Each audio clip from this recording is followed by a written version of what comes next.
A ver. Ahí. ¡Yay!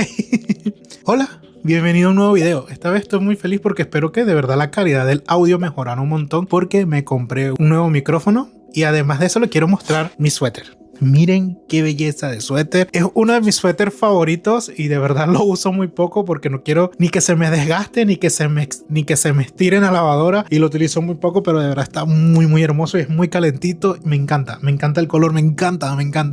Y esta vez aprovecho la instancia de invitarte, si no lo has hecho, a que te suscribas. Eso me estaría ayudando muchísimo. Yo sé que muchas veces no sabemos qué comentar, entonces te invito y te abro la caja de comentarios para que me comentes cuál es tu animal favorito. Esos detallitos ayudan mucho a que el algoritmo sea más generoso con los videos que subimos en esta plataforma. Voy a hacer un disclaimer, ok, que esto es una opinión personal, esto es una sensación personal y espero que si hace clic contigo de alguna forma, también te atrevas a escribirlo en los comentarios. De verdad estoy muy feliz con el recibimiento que han tenido mis videos y eso me ayuda muchísimo a obtener la motivación necesaria para seguir haciéndolos. Esta semana vamos a hablar de, no sé cómo llamarlo, no sé si es el síndrome del impostor o es nuestra propia piedra en el camino que muchas veces nosotros como creativos nos colocamos. Estoy hablando de que cuando invertimos un montón de tiempo, pero un montón de tiempo a un proyecto y no hablamos mucho de él, como que lo subimos una vez, lo publicamos una vez, lo promocionamos un par de veces y ese proyecto quedó olvidado para siempre. Lo hablo desde la experiencia propia porque yo tengo un cómic del cual no hablo mucho, a pesar de que requirió de mi parte la inversión de nada más ni nada menos que de 4 años para hacerlo de principio a fin. Se los voy a buscar porque lo tengo por aquí en formato impreso, ¿ok? Les muestro a mi bebé. Aquí tienen mi cómic, se llama Todo se fue al carajo, y aquí tienen el volumen 1, el volumen 2 y el integral. Como ven, es un cómic bastante grande. Esta es la versión integral donde está toda la historia que, como les comenté, fue la que desarrollé durante estos 4 años. Yo hablo muy poco de esto. Hablo muy poco de lo que fue construir y hacer esto. Yo mientras lo estaba desarrollando, sí publicaba, sí hablaba, sí lo mostraba, sí hacía un poquito de todo para incentivar las lecturas del cómic, para incentivar el interés. Pero una vez lo terminé, como que se me olvidó que lo tenía.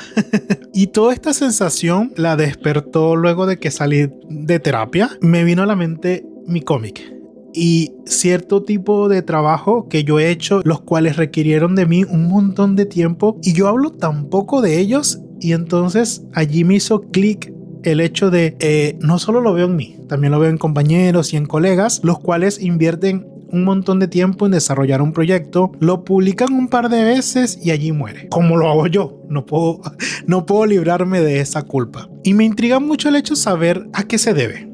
Porque somos así con nuestro arte, porque somos así con nuestros procesos. Es como difícil no sentirte como molesto cuando te das cuenta de este tipo de cosas. Yo sé que en el caso, por ejemplo, de mi cómic, yo estuve 4 años. Obviamente después de esos 4 años hubo un agotamiento en donde yo no quise saber más de los personajes, no quise dibujarlos más porque ya estaba un poco agotado. Pero ¿en qué momento ese agotamiento se convierte en algo más? ¿En qué momento yo dejé que ese agotamiento, no digo que esté mal descansar, pero ¿en qué momento dejé que ese agotamiento se convirtiera en ocultar ese trabajo?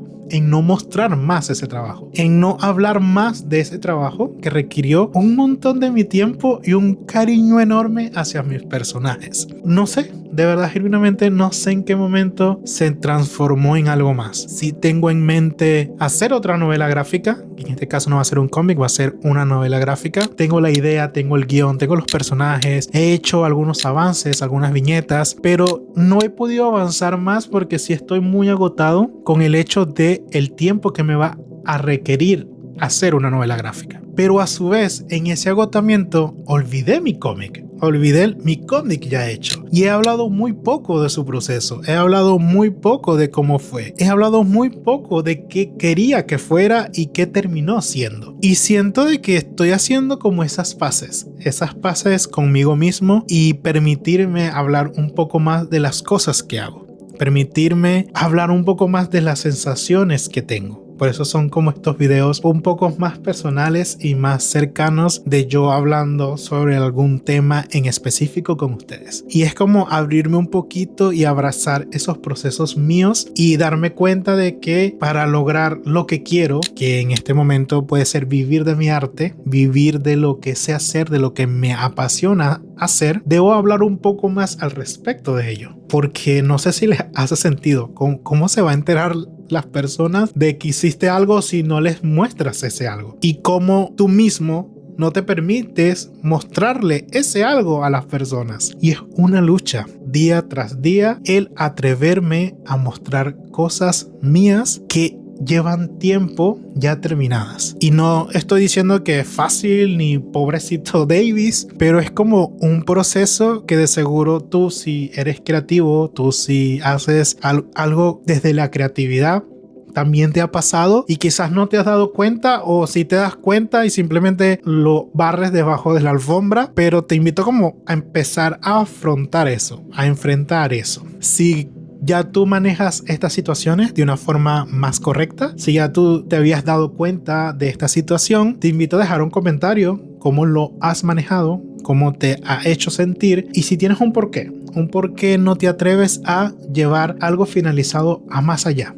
Hablar un poco más de eso. Puede ser porque sientes que es como muy hostigante decir yo lo hice, porque se puede sentir un poco desde el ego, o sientes que decir yo lo hice es como muy repetitivo y no quieres sentirte repetitivo, y ese montón de diálogo interno que puedes estar generándote tú mismo o tú misma en base a esto. Yo sí lo siento un poquito como desde el ego, que no me gustaría ser como muy yo es mío, pero a su vez es yo y es mío. ¿Cómo desdibujas esa línea? ¿Cómo desdibujas esa línea desde ser muy repetitivo a no pasar a llevar tu trabajo? Es algo que espero poder deducir poco a poco y espero poder sanar poco a poco. Y eso, les dejo en el enlace de la descripción por si quieren comprar la versión impresa de mi cómic. Lo pueden leer de forma gratuita en Webtoon. En Webtoon también está completo el cómic. Y eso, los invito a comentar, a seguirme si quieren estar enterados o enteradas de mis proyectos, de mis aventuras y desventuras por mis redes sociales. Cualquier comentario ayuda muchísimo a vencer el algoritmo. Espero que seas más amable con tus creaciones y muestra un poquito más de tu arte, porque estoy seguro de que tienes un montón de cosas que mostrar que no has mostrado. Nos vemos la próxima semana.